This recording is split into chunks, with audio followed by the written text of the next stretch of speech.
नमस्कार दोस्तों, आज टी20 विश्व कप 2026 का सबसे बड़ा और रोमांचक महामुकाबला आज ऐतिहासिक लॉर्ड्स लंदन के मैदान पर खेला जा रहा है। तो आपको ये मैच पसंद आया हो तो चैनल को सब्सक्राइब जरूर करना।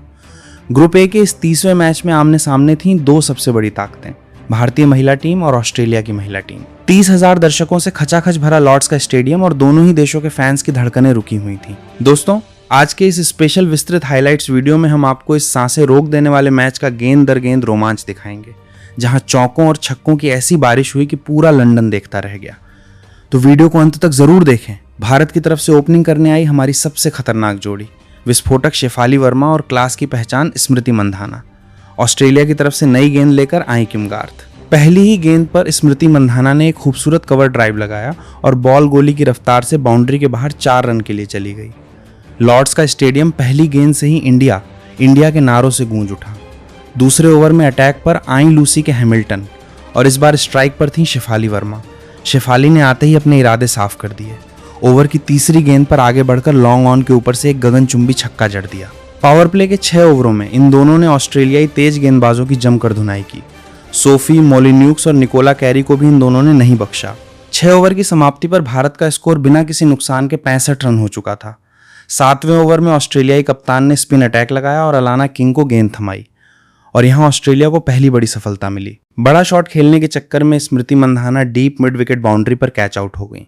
उन्होंने 20 गेंदों में शानदार 35 रन बनाए, लेकिन इसके बाद मैदान पर आई यास्तिका भाटिया। यास्तिका ने आते ही समझदारी से स्ट्राइक रोटेट करनी शुरू की और शेफाली को आक्रामक खेलने का पूरा मौका दिया।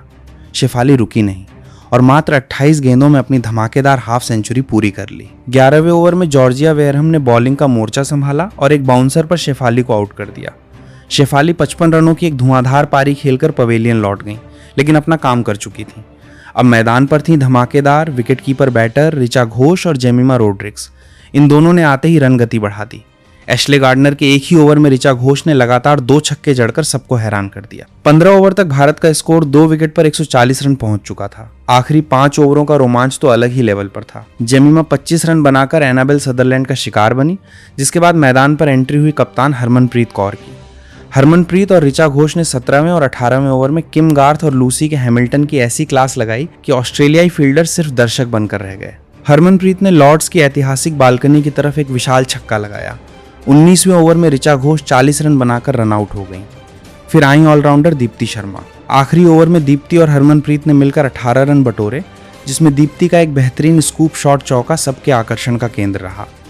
भारत ने अपने 20 ओवरों में 4 विकेट के नुकसान पर 198 रनों का एक विशाल स्कोर खड़ा कर दिया। 199 रनों के पहाड़ जैसे लक्ष्य का पीछा करने उतरी ऑस्ट्रेलिया की ओपनिंग जोड़ी, बेथ मूनी और जॉर्जिया वोल। भारत की तरफ से पहला ओवर लेकर आई हमारी स्विंग क्वीन रेणुका सिंह। रेणुका की पहली ही गेंद अंदर की तरफ आई और बेथ मूनी के पैड पर लगी एक बड़ी अपील हुई, लेकिन अंपायर ने नॉट आउट दिया। लेकिन तीसरी गेंद पर रेणुका ने वही किया जिसके लिए वो जानी जाती हैं। बेथ मूनी को उन्होंने क्लीन बोल्ड कर दिया। गेंद सीधा मिडल स्टंप उखाड़ कर ले गई। ऑस्ट्रेलिया को पहले ही ओवर में 0 पर बड़ा झटका लगा। इसके बाद आई स्टार ऑलराउंडर एलिसे पेरी और जॉर्जिया वोल ने थोड़ा संभल कर खेलना शुरू किया। नई गेंद से नंदिनी शर्मा और रेणुका सिंह ने पावर प्ले में बहुत कसी हुई बॉलिंग की। 6 ओवर के बाद ऑस्ट्रेलिया का स्कोर सिर्फ 38 रन था और उनका 1 विकेट गिर चुका था। रन रेट का दबाव लगातार बढ़ रहा था। हरमनप्रीत ने 7वें ओवर में स्पिन अटैक पेश किया और राधा यादव को गेंद दी। राधा यादव ने अपने पहले ही ओवर में जॉर्जिया वोल को फ्लाइटेड डिलीवरी पर आगे बुलाकर स्टंप आउट करा दिया। यास्तिका भाटिया की चुस्ती विकेट के पीछे देखने लायक थी। अब मैदान पर थीं एशले गार्डनर और एलिसे पेरी। इन दोनों ने कुछ बड़े शॉट्स लगाए और ऑस्ट्रेलियाई पारी को पटरी पर लाने की कोशिश की। 10 ओवर में स्कोर 75 फरवरी था। 11वें ओवर में आई डेब्यूटांट और नई स्पिन सनसनी नल्लापुरेड्डी चरनी की घूमती गेंदों ने ऑस्ट्रेलियाई बैटर्स को बहुत परेशान किया। 12वें ओवर में चरनी ने सेट लग रही एशले गार्डनर को एलबीडब्ल्यू आउट करके भारत को तीसरी बड़ी सफलता दिलाई। हरमनप्रीत अपनी बॉलर्स को बहुत ही बढ़िया तरीके से रोटेट कर रही थी। एलिसे पेरी अकेली लड़ रही थी। उन्होंने अपना अर्धशतक 50 जरूर पूरा किया, लेकिन दूसरे छोर से विकेट लगातार गिर रहे थे। दीप्ति शर्मा ने आकर अगली ही गेंद पर जॉर्जिया वेयरहम को एलबीडब्ल्यू कर दिया और ऑस्ट्रेलिया पूरी तरह से बैकफुट पर चली गई। आखिरी 5 ओवरों में ऑस्ट्रेलिया को जीत के लिए 75 रनों की दरकार थी, जो इस दबाव वाले फाइनल जैसे मैच में लगभग नामुमकिन था। एनाबेल सदरलैंड और एलिसे पेरी हर दिशा में शॉट मारने की कोशिश कर रही थी, लेकिन 16वें ओवर में रेणुका सिंह ने वापसी की और खतरनाक दिख रही। एलिसे पेरी को डीप स्क्वायर लेग पर शेफाली वर्मा के हाथों शानदार कैच आउट करा दिया। पेरी ने 58 रनों की जुझारू पारी खेली, लेकिन वो नाकाफी थी। अब क्रीज पर बची थी सोफी मॉलिन्यूक्स और निकोला कैरी, पर जरूरी रन रेट 16 के ऊपर जा चुका था। 18वें और 19वें ओवर में नंदिनी शर्मा और राधा यादव ने बेहद कंजूसी से बॉलिंग की और कोई बाउंड्री नहीं आने दी। आखिरी ओवर में ऑस्ट्रेलिया को 45 रन चाहिए थे। गेंद थी दीप्ति शर्मा के हाथों में। दीप्ति ने शानदार बॉलिंग करते हुए इस ओवर में 2 विकेट और चटकाए। अलाना किंग और किम गार्थ दोनों दीप्ति की फिरकी में फंस गईं। ऑस्ट्रेलिया की पूरी टीम अपने 20 ओवरों में 8 विकेट के नुकसान पर सिर्फ 155 रन ही बना सकी।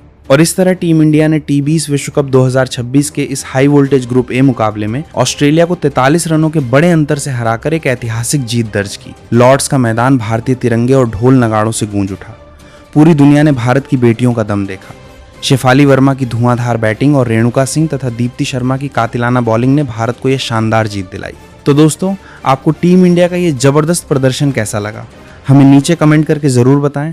अगर आपको ये मैच हाइलाइट्स पसंद आई हो तो वीडियो को लाइक करें, अपने दोस्तों के साथ दबाकर शेयर करें और चैनल को सब्सक्राइब करना बिल्कुल ना भूलें, ताकि आगे भी ऐसी ही मज़ेदार और रोमांचक क्रिकेट वीडियो आपको मिलती रहें।